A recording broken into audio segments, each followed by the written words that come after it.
Hello, हा घेतली नवीन पिशवी आत्ताच. काय आणायचं म्हणली? हा ती अर्धा किलो. हा 1 किलो ती. हा पावशेर. हा आणतो. हा माझ्याने आणतो. हा हा भेंडी अर्धा.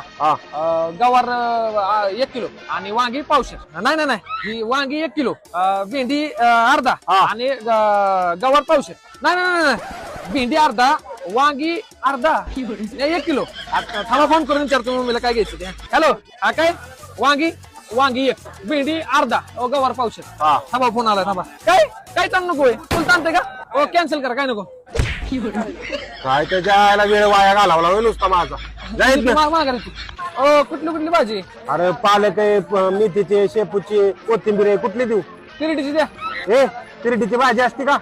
असते, मला मम्मीने आणायला सांगितली तिरडीची भाजी आण. अरे तिरडीची नसते बाबा, करडीची भाजी सांगितली असेल. करडी नाही, तिरडी सांगितली. नीट विचारला का? हा मग मी कुठली भाजी सांगितली का? हा का, किरडीची सांगितली. तिरडीची भाजी. जाईत ना तू. ह्यांच्याकडे नाही, दुसरीकडे बघतो. भाजी शिवत जा. बटाटा कसे आहेत? 30 किलो. मम्मी म्हणली 30 म्हणलं की 10 द्या म्हणायचं. बोला. 10 रुपये किलो द्या. बरं, नको नको नको. हो काकू, तुमच्याकडे आहे का तिरडीची भाजी? हाय, लाख्या बाजारात कुठंच नाही. पिशवी कशाने गेली रे? तुझी पिशवी आहे का? अरे मग रंग कसं एकसारखं दिलं? रंग बदलून पिशवी आणा, दुसरी आण. तिरडीची भाजी का म्हणा एक तर मला.